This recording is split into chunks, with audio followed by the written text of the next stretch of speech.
Hello everyone. So today in the next episode of In Conversation with, I am Hardik Patni and we have Mr. Sampark Sachdeva with us. He is the winner of LinkedIn Spotlight 2019.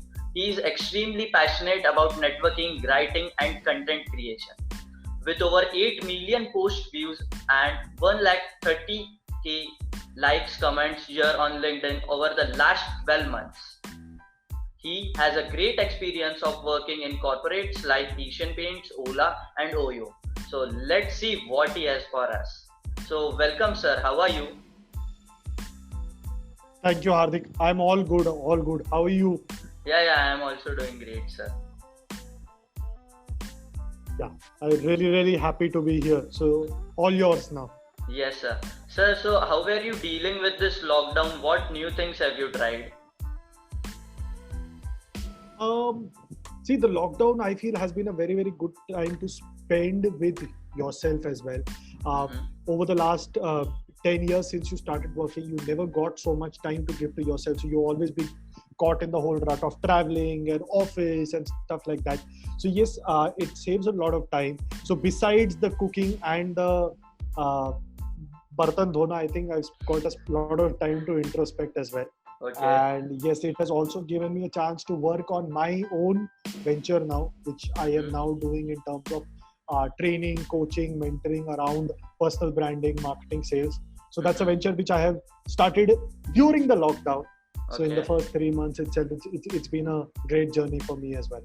Okay. Sir, so tell us about your journey right now from the first post on LinkedIn till making it to LinkedIn Spotlight 2019. Um, Hardik, if you ask me, see, I've been on LinkedIn for over 10 years. When I passed out of college in 2009-10, Okay. though I've been on LinkedIn then, but I was not very active on it. And it was, I always was under the impression that it's a job search platform. But Mm-hmm. somewhere down the line, I would say around 5 years ago, I realized that it is not only a job search platform. Uh, it has a bigger objective. I can use it for bigger things in terms of networking, relationship building, meeting new people, building my contacts, etc.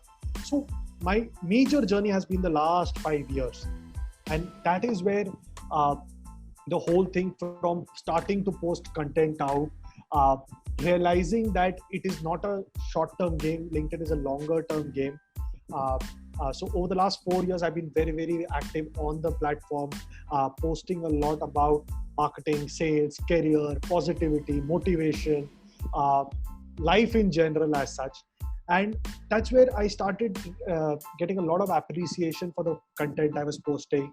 A lot of people came back and said that they loved the content that was going out, and it was never with the intention of reaching LinkedIn Spotlight.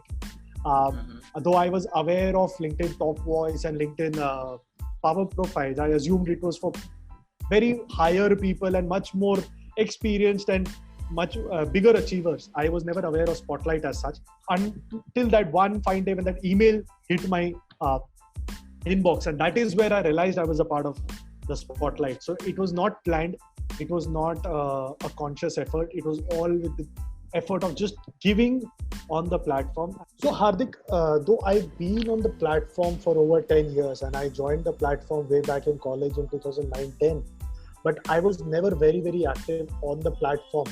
And like so many others, my perception was always that it's a job search platform.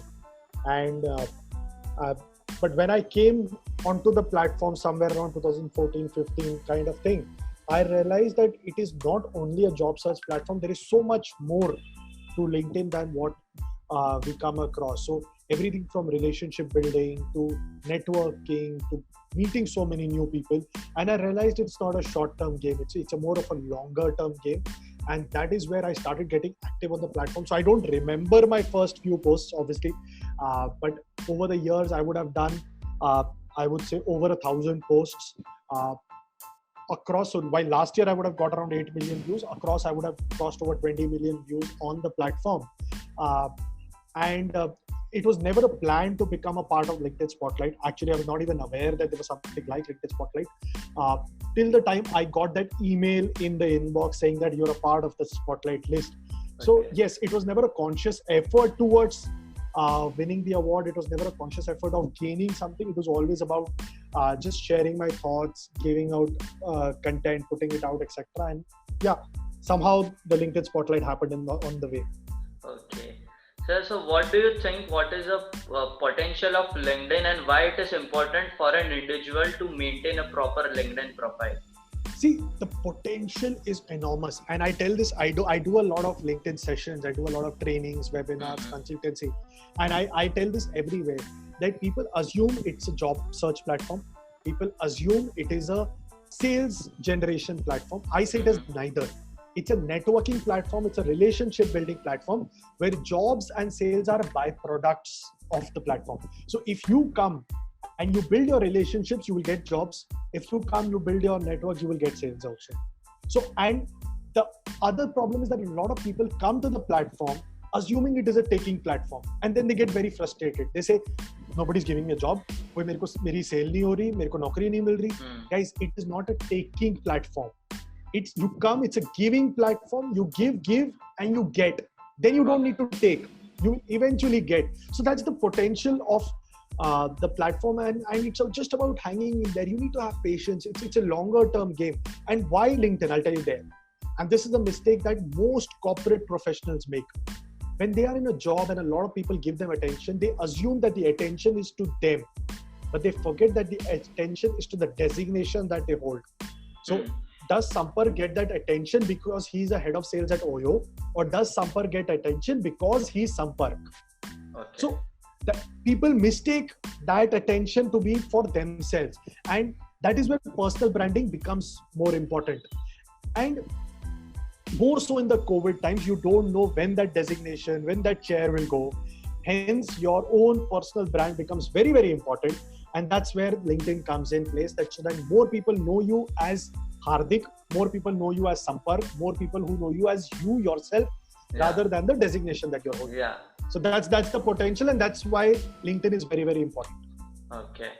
Sir, so as we can see, like you get so much of views, likes, etc. So is there any hack to get more such engagements, and what is the power of LinkedIn, and how we can use hashtags in attaining a greater reach? See, so there are three questions there. I'll break it up. Yeah. One, is there a hack to LinkedIn? No, there is no hack to building a personal brand. Okay? Yes, you go to a lot of LinkedIn trainers, they will talk about bots and automation, and a lot of those things are there. But see, all that those are short-term games. Building a personal brand is a longer-term game. It does not happen overnight. And I tell this in all my sessions and my consultancies, कि अगर मैं आज आपको LinkedIn का tips बता रहा हूँ, does not mean कि आप कल जाके rockstar बन जाओ. LinkedIn, there are only two mantras of success on LinkedIn. One is being consistent, and one is being patient. Yeah. There is nothing else. It is just about being consistent on the platform, and it is just about being patient on the platform. Okay? There are smaller hacks of saying ki post at this time of the day so it works. In the morning when most people are active on the platform. Write stories because people enjoy stories more than pure gyan. Use relevant hashtags, which I will answer in detail later. Tag a few people. Those are very small hacks which are there, but those are basic understanding of the platform. So that's there. The second question that we mentioned about how important are hashtags. Now, it's not as important as Instagram, where the whole thing runs around hashtags and you put 25, 30 hashtags. On LinkedIn, you put in 4 or 5 hashtags, maximum 6. Put more broader generic hashtags rather than very, very specific. You need to do your hashtag research, see how many followers does each hashtag have. So put in hashtags which have more followers, etc. So that's the way of putting hashtags. It's not as big a game as something like Instagram is. So yeah. By the way, I wanted to tell you, I just love your hashtag Sampark se Sampark. So Hardik, there is a story on that hashtag also, and how did it come about? That hashtag was a suggestion by one of my readers in the comments of one of my posts. And he had come back and he suggested that Sampark, you should start using this hashtag. I just rubbished it and I said, okay, no, I don't think I can use it right now. Maybe someday when I'm big enough, I will. And then somebody else came and said, no, Sampark, stop underestimating yourself, start using it. And today it is my email ID, today it is my Instagram handle, today is my TikTok handle, today it is my company page on LinkedIn, etc. And that's where Sampark Se Sampark has just spread across. So yeah, I don't take a credit of coming up with that. That was somebody else on LinkedIn itself. Okay. So what was one kickstart moment in your life which bring a lot of change? In my life overall or LinkedIn specifically? In your life. See, I would say my turning point was my MBA. Okay. And so 2008 to 10 was where I did my MBA. And it was in 2009 that I had gone on an exchange program to France. So I'd spent 4 months at an exchange program. And I think those 4 months were a big turning point for me. So if you'd met me before that, you would have found me a lot more shy, a lot more underconfident, a lot more not so outgoing. But when I went there, and we were 6 of us who were there, and for all 6 of us, it was a first international trip in a country where language was a problem. None of us had been out ever. But when I went through those 4 months, that gave me a lot of confidence that if I can pull through without, because see, before that, even if you were in hostel, you knew you were in comfort zone, you were in your country, people understood you, your family was just a flight away, etc. But then when you were out, and then you know that you don't have a support system, you don't know anybody here, you don't know the language, and then you survive through it. And then I felt, if I can pull this off, I think I can pull up a lot of things. And I think that gave me a lot of confidence in my future decisions. So coming back, my first job, then jumping from a company like Asian Paints into startups, which was unproven territory, and etc. So I think that was the turning point of my first decision, where I would say a lot of things changed for me. Okay, so like, as you have a experience of working in the corporates like Asian Paints, Ola, Oyo. So what was your experience throughout this journey? See, if anybody, and I a lot of people ask me this question: why Asian Paints, why Ola, why Oyo? And even if I'm sitting in an interview and this question comes up, I have a very clear answer of what my experiences have taught me. Every company, I feel, has had a role in making me what I am today. So if I talk to you from an Asian Paints perspective, Asian Paints taught me the systems, the processes, the power of ethics, the things, having everything in place. Because at a company of that scale, you needed to have processes in place to be able to survive. Because otherwise things will go haywire. So I took that learning of systems and processes, and then that's when I moved to Ola. Now, Ola being a newer startup, it was about putting those systems and processes in. But what Ola added to me was agility and speed, and the speed of execution. So because to grow at the speed at which Ola was growing at that time, it was very, very important to bring that learning from Asian Paints, put in those systems, put in those processes, and learn the power of speed. It is about think, execute, and deliver. So while systems, processes from Asian Paints, agility and speed from Ola, and then I moved to Oyo, where I went back to sales. So after a 3-year stint with Ola in marketing, I went back to sales, which generally most people don't go back to. And there I went back to lead a team of over 200 people. And I think that was my biggest learning there, that how do you manage a team of 200 people? So I'd had been leading teams since the beginning of my career. I had 10, 15, 20 people in my team.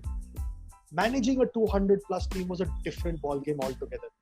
See, and I give this example in a lot of places. If you have a team of 5-10 people, realigning, course correcting is very easy. It's like a small boat. If you need to turn around, you can turn it around very easily.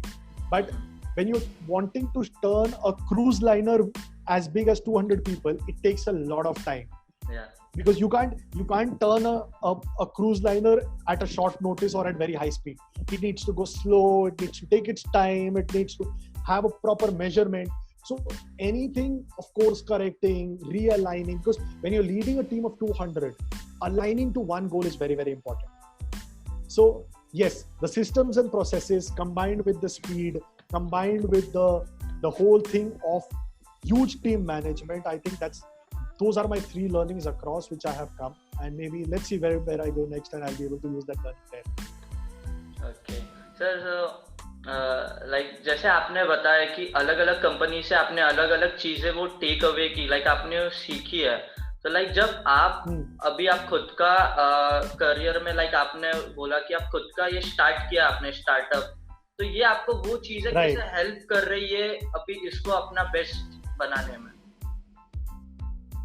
See, again, so everything is a learning. Now, when I talk about systems and processes, till the time I make a structure of how do I go about my own business. So if I have to do sessions, if I have to do courses, how do I manage my time? How do I ensure that there is a regular flow of sustainable business? It's not about, ठीक है, आज मेरे को एक business मिल गया, but how do I ensure that sustainability comes?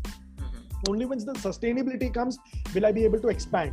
Now, if you come from a traditional organization, you generally understand things are slower. Yes, at that scale, things will obviously have to be slower because there are processes there. But then Ola wali speed also I have to bring. And as I build this up and I get those teams there, then that team learning also comes in. So every learning that you do, everything that you've done in your career, right from college to your job to your internship, I think that somewhere down the line helps you in whatever you're doing. So I know the importance of putting in systems here. I know the importance of doing it fast. I know the importance of getting the proper team in place, and then scaling up is also very important. So all those learnings will be used here. Yeah. Sir, as being a marketing head for such big giants and the corporates, have you ever felt this thing that if you see a marketing strategy or a marketing campaign and suddenly you are amazed like what a great strategy it is and why it has not clicked in my mind? See, again, now obviously there have been people much longer in the industry to be able to get something like that. So it's not why didn't it come to me, but yes, there is so much to learn from each of those campaigns that have happened. Now, obviously today Jet Airways is no longer there, but the way they built up their jet privilege and the loyalty program was enormous. There were people who changed the way they flew just because they could get those jet privilege miles, and even across corporate. So that was a very strong marketing campaign that I have through and through appreciated, because I remember, and I also, my credit card used to be the jet privilege card, and my debit card used to be jet privilege card. Everything used to be with the objective. So people who are into traveling, they were always into the JP miles kind of thing. Another campaign when OnePlus got launched, now the OnePlus One and OnePlus Two, when it came in, they had the invite system coming in. So they built that whole thing of exclusivity. So the moment you put it is only invites will get you, not everybody gets it. It's a very exclusive product. Yeah. So they built that interest out of it. So while OnePlus and Oppo and Vivo are all the same brand, today OnePlus has created a separate image for itself. While Oppo and Vivo are the mass brands, OnePlus is the so-called premium brand there. So you look at those two kind of campaigns where you connect with the brand. Now you talk from a marketing perspective, I'm talking generally. Again, now something like Subway. Now, when I would go into a sandwich restaurant and I would just get a sandwich, the connect is lesser than when you walk into a Subway where you get the opportunity, acha, ye thoda sa aur dal do, acha, ye mat dalo. Ye, because see, in a normal restaurant, when you go and you get something ready-made, there is a chance of you saying, acha, ye mereko pasand nahi aaya. And then you go back and say, acha, ye mereko acha nahi laga. But when you have got it made yourself, even if you don't like it, you cannot blame the restaurant. Yeah. So then you don't complain. So complaints don't come in. You're like, acha yaar, main nahi banaya tha, it did not go well. Next time main ye nahi dalwaunga. Yeah. So the moment, and that's how the moment you talk about crowdsourcing or contributing to making of the product, customizing it, the connect with the brand increases. So yeah, those are very few examples that are there that I have over the years loved. And I think those are small marketing tricks, or I would say engagement tricks with consumers, which have worked for the brands. And I think that's something that I have always loved. So here, as you talked about Subway, you talked about OnePlus. So here the things come, like the global companies are they spending more on marketing and advertising stuff than Indian companies? See, I don't think marketing has to be about spending. Now I'll tell you, I worked in marketing for 3 years in Ola, and obviously initially though we had a lot of budgets, later we did not have too much budget, and I run a separate module and session on zero budget marketing. And there would be a lot of tricks and tips that are there, but marketing does not have to be costly.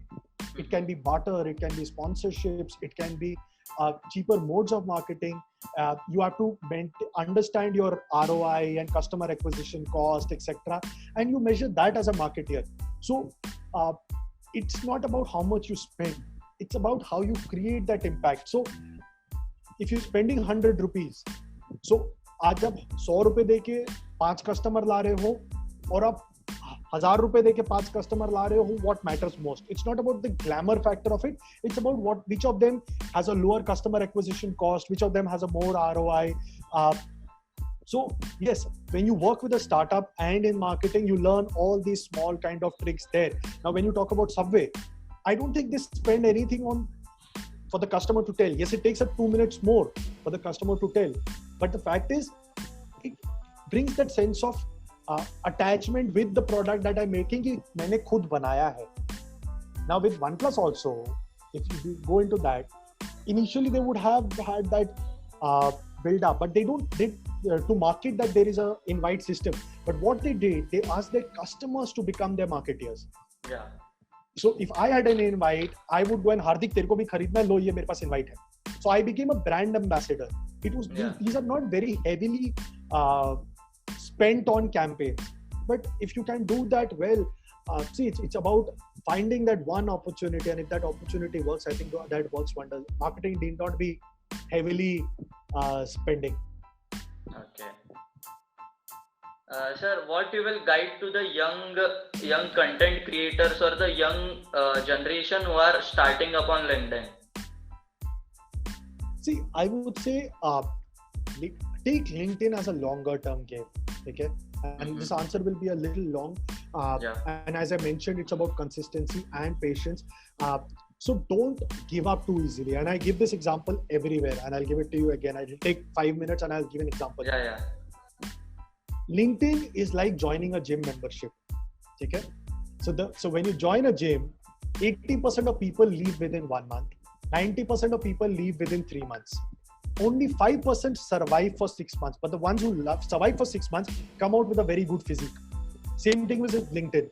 When I do sessions and I pump a lot of people up, अगले दिन सब LinkedIn पे जाते हैं. But जो बंदा 6 महीने तक survive करता है platform पे, he starts getting results. Point 1. Point 2. When you go to a gym trainer also says, हर दिन नहीं आना, कोई बात नहीं, हर दूसरे दिन आ जाओ, हर तीसरे दिन आ जाओ. But 6 महीने लगातार आओ. Okay. Same thing with LinkedIn. I know sometimes you don't have time and stuff like that. Come once in 2 days, come once in 3 days, but come for a longer period of time. Stay consistent. It will give you results. Third thing, see, when you go to the gym, the first week you don't start seeing your biceps coming up and the fat disappearing. It takes time. Yeah. First month you don't see it. Second month you don't see it. Third, fourth month you start seeing results. Same thing with LinkedIn. पहले 1-2 महीने आपको result नहीं दिखेंगे. But तीसरे चौथे महीने में, as you survive, you will start seeing results. So it's a compounding effect. The start is slow, but then you start picking up. And the fourth thing is, when you go to the gym for the first day or the second day or the third day, it pains. It's very discomforting. It's very irritating. It's paining. My body is aching, etc. But then after some time, it eases out. Same thing with LinkedIn. The first day you go there, what will people think? My English is not good. I don't know what to write. This is so boring, etc. But the fact is, once you settle down, then it's an addiction. Once those likes start coming in, those views start coming in. So just stay patient, just stay consistent. It will give you results, and it takes time, guys. But the fact is, I have built awesome network on the platform. I have got the opportunity of meeting CXOs or CEOs of top brands across the country. I've had the chance to interact with a lot of head of marketing of companies, CHROs of companies. And I would still say I'm very, very, very younger to them or much junior to them, but yet I got the opportunity. There are a lot of people who recognize me because of Sampark Se Sampark and LinkedIn. I have had times where people have stopped me on the road and said, Sampark, are you Sampark? I recognize you from LinkedIn. Okay. So So that's the power of the platform, and you build so much of a network. You get to know so many people. You learn so much, especially for youngsters, as you said, who are starting out. When I passed out 10, 12 years back, I never got a chance to speak to senior people in my genre and saying, ki, Acha, what are the mistakes that you made that I should not? What are the learnings that you have got 12 years in your 12 years? But today, for a youngster just passing out and on LinkedIn, he gets that opportunity to meet much more senior people, learn from them, avoid the mistakes that they have done. But a lot of people 10, 15 years back would have done anything to get this opportunity. So it's up to you to utilize that platform that is there. So yeah, there is a lot that you can do, from learning, networking, brand building, so much more that can be done. It's just about surviving on the platform. Okay. Sir, is there any specific type of content that works on LinkedIn?